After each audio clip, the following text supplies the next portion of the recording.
Hello there. How are you? It's Saturday afternoon. I just got my arse out of bed. About 4 o'clock in the afternoon. My brother messaged me, asked me, hey, what are you doing today? I got a free ticket to the wrestling event, knowing I love wrestling. But unfortunately, he didn't know I had to work today.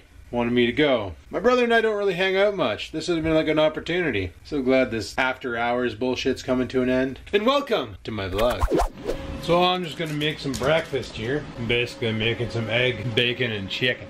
What a combo, right? I figure I better make something to eat because I'm freaking hungry. I do plan on stopping by the grocery store on my way to work. And that way there, I can enjoy something to snack on tonight. Because the city I live in, nothing's open after 11. Yeah, I just had a one-handed egg crack. I've never been able to do that. Can I do it again? One-handed egg crack. Yeah. Look at me being the culinary mastermind. Today I'm Gordon Ramsay. Gonna put some eggs in a cup. Eh? Oh, plumpers. One-handed egg crack. Take that, Bob Vila. Don't know why you're gonna take it, but just take it.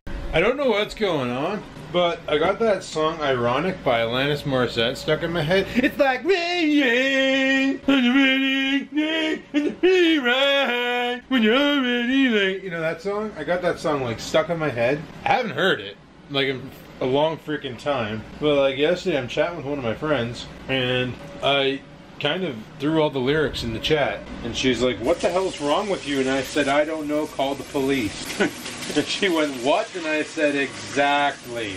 Like, I don't know what's wrong with me. It's just so much. Cause it's like rain on your wedding day. A free ride when you're already late. Good advice when it's just too late. You would have thought you'd figure. Yep, friggin' Alanis Morissette.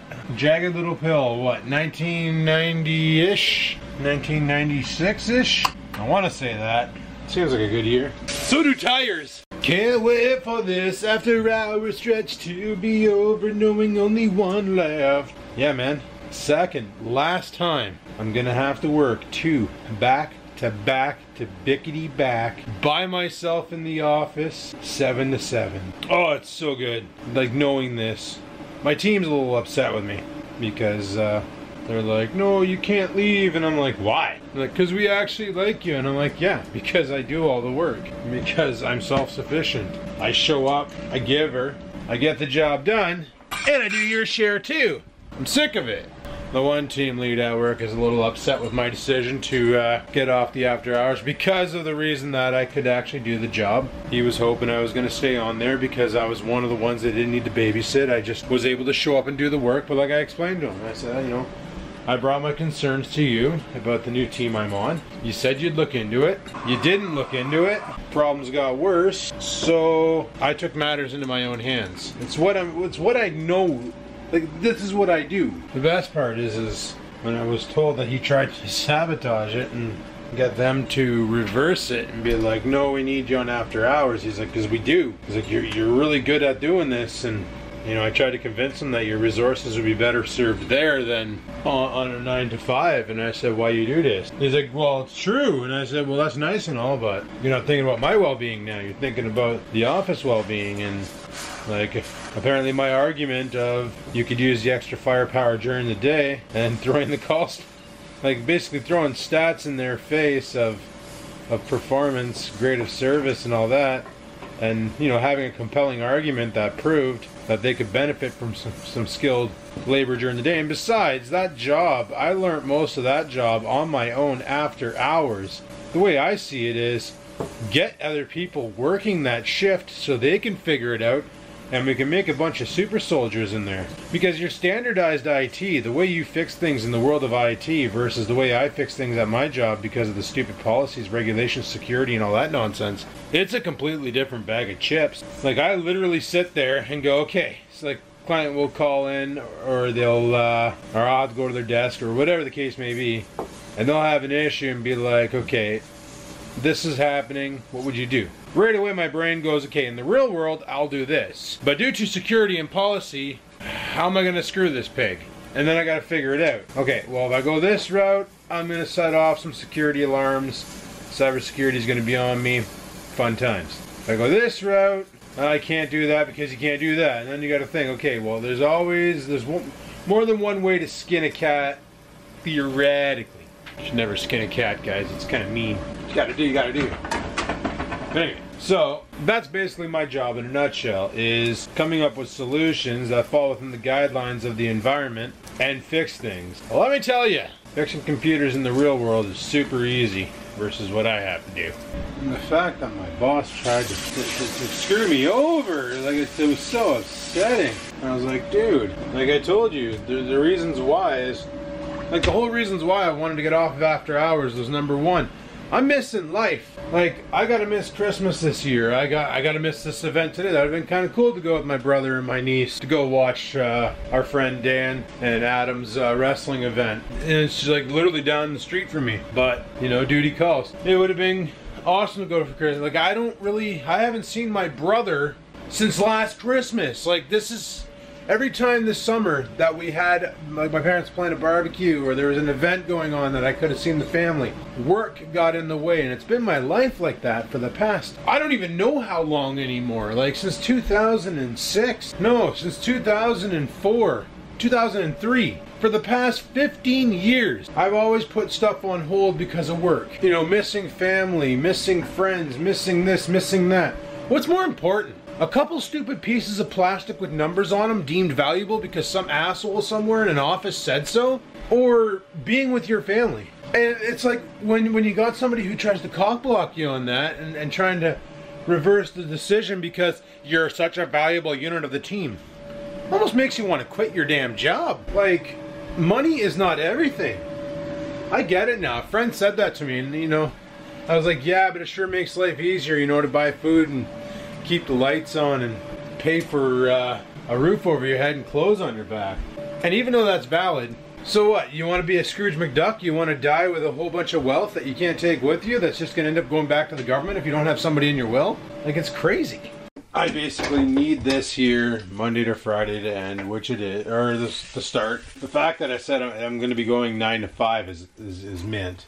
You don't know how hilarious that is, because I was like, guys, it's finally going to be a 9 to 5 job, and then all of a sudden my hours are actually 9 to 5. Like, I've never, ever worked a job where I could say I have Dolly Parton's hours, you know? Working 9 to 5, Dolly Parton? No? Okay. Anyway, breakfast is ready. No, it's not green. It's actually yellow. I don't know why the camera auto-corrected to that. We got 3 bacon tornadoes, or bacon wrapped in chicken. And we got 3 eggs scrambled in some heavy creamer and Hellmann's mayonnaise. Let's go drive it in my pipe. You know, guys, it's kind of funny. I shared the thumbnail from yesterday's video, the one of me from back in May to now, on Facebook, just to show people that, you know, you can basically give her and get to your goals. I'm nowhere near my goals. I still got like 34 pounds to go until I'll be happy and hit my 200-pound goal. And then after that, it's building the body up and, you know, becoming superhuman. That's my battle plan anyway, right? I want to be big and strong and muscular. Sorry about that. Anyway, but my friend Heather commented that, let me see if I can find that comment, because it's bang on. And it's true. She goes, freaky, isn't it? Now comes the mind, can't say this word because YouTube doesn't like it, but rhymes with, okay, here comes the mind fire truck. Who are you now, and does the world treat you differently? Well, honestly, I feel like the same Adam that I was before. So I would like to say I'm still the same me. You know, I don't have the super gut. That's gone. I've picked up a lot more muscle definition in my body. I'm aware of this, but I still have it in my mind when I look at myself that I'm fat. I'm that fat 325 pound guy that I was back in May when I started this journey. I still see that guy, and that's a complication a lot of people have when they go from fat to thin. And I'm not saying I'm thin, I'm just saying, you know, I lost a lot of weight and I'm in way better physical shape. You know, I can actually sprint the 5 flights, or I should say 10 flights of stairs, because it's like 2 flights per floor and I got to go up 5 of them at work. So the 10 flights, I can sprint them. And so far, to get all the way up to the top, the hardest part is making the corners, you know, stopping the climb. But I can sprint those beasts now and get to where I gotta be. And then, I don't even break a sweat. I'm not even winded. It's freaking sweet. So, am I still the same person I used to be? Physically? No. Mentally? Yes. Still very self-conscious, you know. Still very, I still see the same me that I was. I still have the same issues in my mind that I did. If I go swimming, I still want to wear a shirt to cover up the gut, even though there is no gut to cover up. Well, there is still. There's a belly there. But it's a lot smaller than it was, that's for sure. You know, I know a lot of people, a lot of girls, especially girls, who were big and worked their butts off to get to a healthy weight. And afterwards, it's funny, like, they got killer bodies. Like, they look simply amazing, like magazine model quality. But they still see themselves in the same light how I see myself. Like this overweight person that society won't accept. And I guess it's just, when you go on living like that for so long, it kind of sticks with you. Because, like, these ladies are, like I said, model qualities, like, just gorgeous. But they will not go around wearing the low-cut shirts or the mini skirts. And if they do wear mini skirts, they're wearing like those black stretchy pants. I don't know what you girls call them, leggings? Is that the term? I don't know. Stretchy pants works, because they are pretty much stretchy pants, right? They're not like pantyhose. They're not transparent. They're just solid black, you know, and that's what they'll wear. They'll basically dress up to cover up, because they're so used to getting dressed for when they were overweight that they really don't want to reveal their body, because they're still ashamed of it, even though there's nothing to be ashamed of. And it's funny, because, like, even when I reach my final form, I'm still probably going to have that in the back of my head, that what I was. Like, even when I started doing this channel, I look back then, I was 270 pounds when I first started vlogging life back in 2011. And then I held about 268, 270 for a good portion of the videos. Got to about 290 in 2013. Like, I think on Dominican Vlog 2013, I videoed myself in the pool, and I was 290 pounds. Big face, you know, whatever the case may be. Yeah, just not in physical prime shape. Then after that, of course, I broke up with my ex, and I lost a bunch of weight after that. Not saying, you know, like, oh yeah, how much weight you lose? Oh, about 200 pounds, because I broke up with my ex. I mean, you know, I lost a lot of weight because I wasn't going out to Boston Pizza all the time, eating all those rich foods. I started cooking more at home and doing more manual labor, like mowing the lawn and all that fun stuff, like all that, you know, cleaning up around the house and just keeping myself together, getting in a better mental state. And then I got on the beers, and that was the killer right there, was getting on the beers, like hard on the liquor, right? Because I gained a lot of weight. That's when I hit about 325, 330 and realized that, well, I knew there was an issue. I also didn't care, because when you start getting that obese, depression sets in and bad times ensue, and you don't even realize it's happening until it's too damn late. I'm heading off to work, in case you're wondering what's going on. But no, I wanted to talk about this because it makes a lot of sense. So physically, I know I'm not the same guy. I definitely have lost weight. That's a given. All right, we're gonna take a rip over to Freshco. I want to pick up some food for tonight. Normally I don't eat at work, but on these 12-hour shifts it's nice to have snacks. But I want to continue talking about this because it's on my mind and it's stuff I've noticed because it makes a lot of sense. After she brought it up, it really triggered something. You know, like part of the question she asked is, does the world treat you differently? And I have to admit, yes. And it's like that with anybody. When you see somebody who's overweight and sick and so on and so forth, you tend to treat them differently than when you see somebody who's healthy, fit, and big. Like, you gravitate towards the healthy versus the overweight. And like at work, okay, when I was large and in charge, nobody ever talked. Like, people would talk to me, but only on a professional basis. I actually had a girl at work who came up to me and said, I've been admiring you for a while. I know this is straightforward and weird, but that's how I do it. I think some night we should go out for drinks. Here's my number. And I was just like, okay. Like, I was shocked. This has never happened. Luckily, I have a strict policy on you don't dip your pen in the company ink. It's not gonna ever happen. But I guarantee you, if I was my size in May, she never would have walked up to me and said that.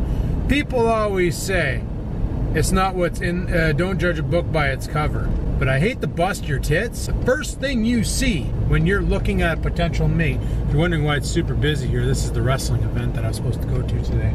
But I couldn't because of work.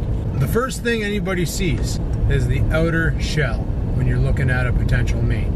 Everybody has different tastes in what they like, you know, different facial features, different body styles, different whatever the case may be. Some people like them sticky, some people like them curvy, some people like them large and in charge, you know what I'm saying? Different strokes for different folk. What I'm getting at is anybody who says it's not what's on the outside, it's what's in the heart that matters, or so on and so forth, is honestly lying, because when they approach a significant other, a new mate, whatever the case may be, it's because something physically about that person makes them go, I need that in my life. That interests me. Let's go figure it out. Physical attraction is the first thing that occurs. Then afterwards, it becomes a mental game. As in, once you talk to the person and you get to know them, that's when you realize what exactly they are. So you could have some like really sweet girl, like she's just amazing, you know, wow, she's so beautiful and stuff, and then you get to know her and holy crap, she's like Freddy Krueger, but the female version. She doesn't haunt you in your dreams either, she can do it in reality. Fun times, you know. So it's one of those, always comes back to the physical. And it's true, because like I've had girls contacting me lately. Hey, we should go on a date. Hey, what are you doing tonight? Want to go to the movies? Like, and I'm like, okay. Like, what do? You never would have given me a shot before. You never had any interest before. But what, now that I lost the weight, face is a little skinnier, and I'm in better physical shape, now you want to friggin' give her a go? And people say that's superficial, but it's not. It's reality. Anyway, I'm gonna run inside, grab my stuff, and I'll be right back. Alrighty. We're back, plenty of time. But yeah, talking about what I was talking about, the whole weight loss and people treating you different. I still see me as me. I don't see myself any different than I was before the transformation began to now. I still treat people the same way as I used to treat people, and I still act the same way I used to act. Except for now I do it a little quicker. It's nice to have extra momentum. What I find funny is the way people are treating me. And it's not bad treating, it's good treating. Like my friend said that I'm showing a lot more confidence nowadays. And especially when you're a guy, the ladies love a guy who's confident, who knows what they want, will get what they want, and will do what it takes to get what they want. Women love that. Women don't love the guy who's always, well, I don't know, I guess, I suppose. No, women like the guy that are like, yes, let's do this. This is how it's going to get done. You know, they like the assertive guy. And that's how I've basically gotten in my, like recently, that's how I've been. It's like, I guess I can do that. Or it's like when my friend asked me, hey, can you help us move? Yeah, sure. When's starting time? 9 a.m. Okay, well, I'll set my alarm. Let's go. Thank God they're not moving now. Holy crap. This truck's pretty much useless for that. Box of the truck has about a good 1.5 feet, 2 feet of snow in it. But no, it's like women like guys who are confident and assertive, not cautious and undecisive, if you will. And that's how I was. I always overthought everything, you know, and you just can't. Like, ever since, I don't know, I just find like, if old Adam would have walked up to his boss and said, hey, you know, I'd really like to get off after hours, and I think it'd be better. I don't think I could have worded it as good as I did now, where I basically told him, like, you know, you're gonna need all the firepower you can get. You're gonna need all the muscle you can get during the day staff. And Chief, you know I can flex. By wording it like that, not only showed a sense of humor, but it showed him that I'm confident in my abilities, and gave them that reason to put me on. If I'd have been like, yeah, you know, I really think I should get it on there, it's like, I can't sleep at night, and start talking about all the bad things, they just see you as a complainer and will look for a reason to get rid of you, right?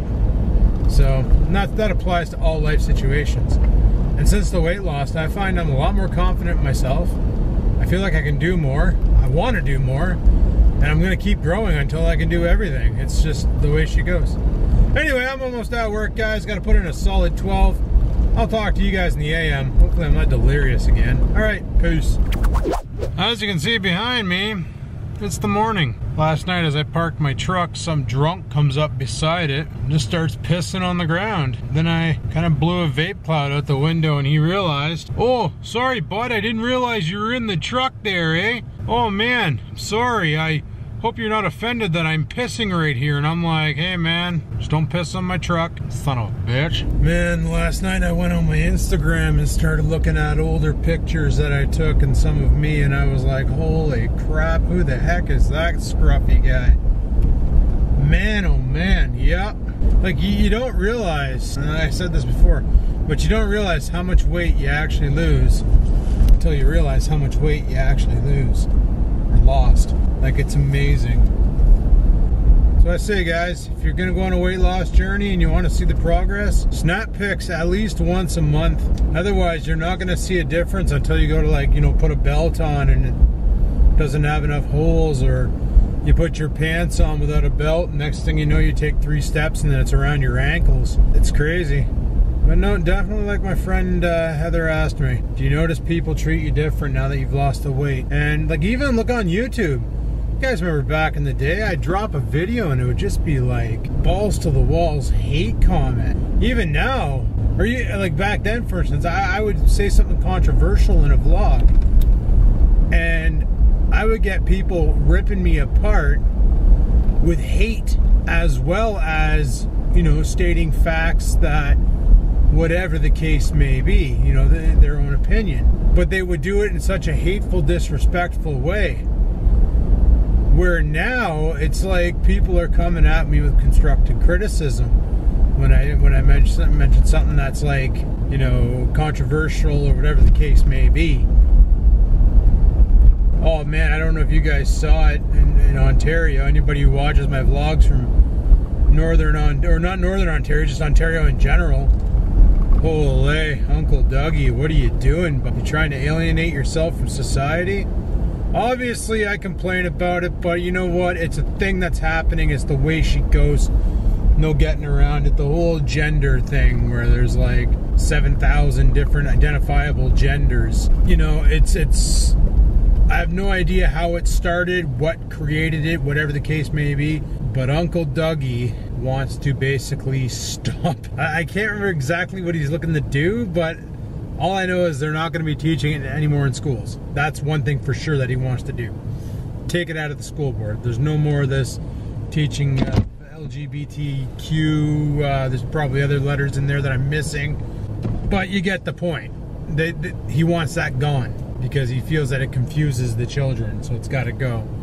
And it's like, man, for anybody in that category, the LGBTQ, I think I got it right. And if you voted for Uncle Dougie, are you regretting your choice now? Like, are you honestly sitting there going, oh, what was I thinking? I gotta quit doing drugs. Like, between that and going after the funding for Francophone, the French programs and that in schools, like, come on.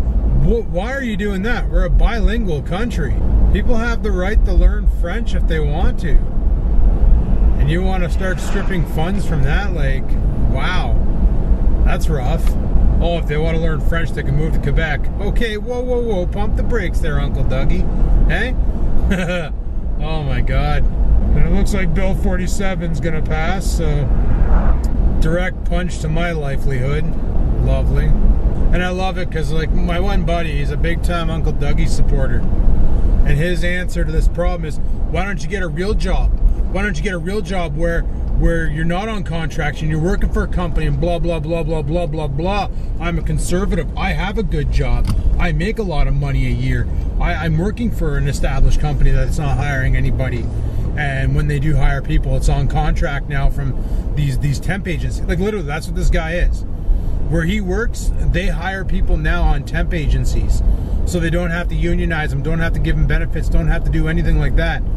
Keep the costs down, and when they don't need them anymore, they can just dispose of them like a Tim Hortons cup. But he's sitting there going off on me like that, and I'm like, you're freaking dumb. Like, this is the same asshat that his computer crashed in college while he was writing his exam. He walked into the student lounge, threw the laptop as hard as he could into a wall, destroying the damn thing, and then proceeded to put his fist through one of the windows. And he's like system administrator at a local, like, real important business. And I'm just like, what are you doing chirping? You're an idiot. Like, I love people like him because he uses he uses super big complex words to try and sound smart. But the only thing he did was read a book, and 90% of his fixes are because he can look up on Google. It's like you're dumb. You're not a good troubleshooter. You get angry too easily, and you can't focus right. You're an idiot, and you're lucky your managers are too stupid to realize it. That's the problem, is these temp agencies. The sea suckers are buying up all the jobs, and then they're getting paid the top dollar while they turn around and pay you piss. This is the problem with Ontario, and none of these freaking morons in the politician department can see that. They need to scrap temp agency, or at least revise the way they work. That's what they need to regulate, because like they said, 32% of Ontario's labor force right now is being filtered through temp agencies. That's these companies that are basically hiring people to do work for other companies and to get paid to sit on their ass and do nothing. It's bullshit. Maybe I should open a temp agency. Maybe I'm in the wrong business, eh? Freak's sakes. Anyway, I'm almost home. I'll talk to you when I get there. Well, I guess if people are stressing out over Uncle Dougie's friggin' rulings, hasn't even been 6 months since he's been in, and he's already friggin' just dicked over so much stuff. But not to worry, because now the LCBO is open even later, people. Now you can go to the liquor store up till 11 p.m. to get your booze on. Guess he wants us to drink away the pain. Yeah, found out also who's taking over my shift at work. And let's just say the guy who's taking it over is not too happy about it. Basically, my mathematics on the whole how many hours I work in a week now. I figured I didn't work as many as before. I was getting 33 hours a week when I was on my previous shift. The guy who's taking over the shift now, he decided to play mathematician and look up to see how many hours it was. It turns out, I thought I was getting 30 hours a week. Turns out it's 27 hours. I went from 33 to 27 hours a week. That's like that sucks. In 4 weeks, you lose 20 hours. That's like a week's worth of pay. Well, okay, on a shitty week. Like on my old shift, I'd make, when I worked days, it was 51 hours. When I worked nights, the first week was like 24, the second week was 21, and then the full week was 36. On this shift, my highest paid week is this week here, the week where I work all the nights, and the Monday, if they give me the full shift Monday, 8 to 4, I get 37 hours.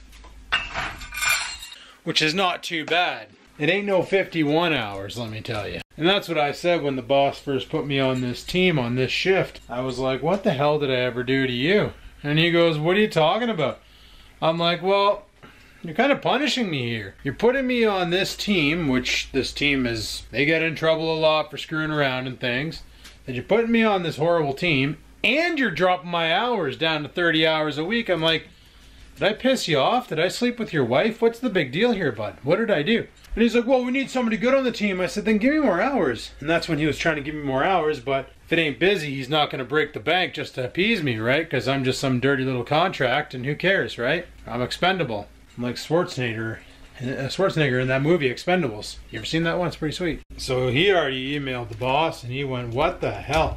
He goes, I can't live on this. Like, I'm in a different situation than other guys at work. You know, I don't have a family. I don't have kids. I don't have a wife. It's just me, my idiot dog, and my stupid cat. You know, I'm in a different boat than a lot of the guys at work. But if I'm upset about it, this guy here is just livid. He's like, listen, like, you either give me more hours or I'm gonna have to find somewhere else to work because I can't afford to work here. So we'll see how that plays out when the boss reads that. They might just tell him to pack it up and leave, and they'll find somebody else to work there.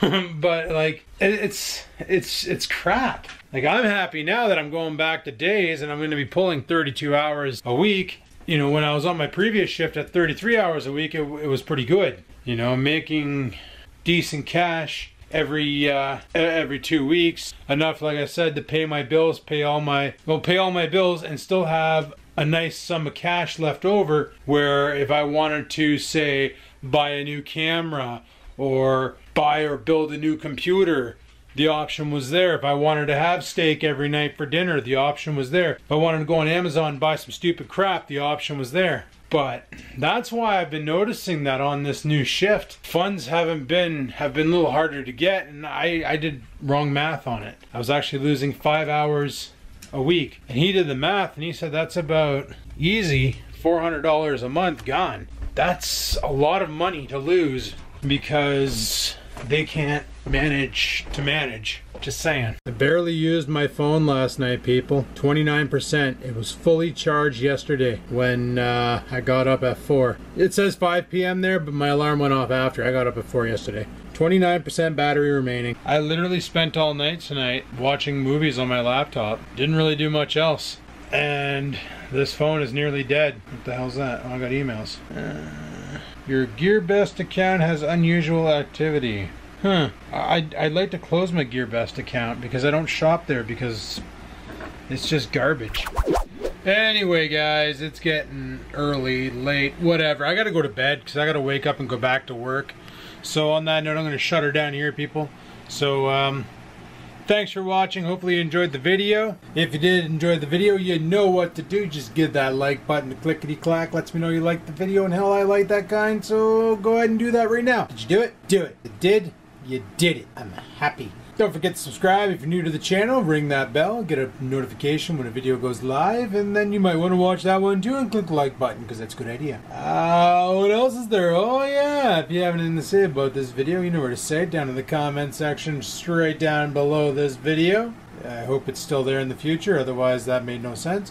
And until next time, people, keep on vlogging.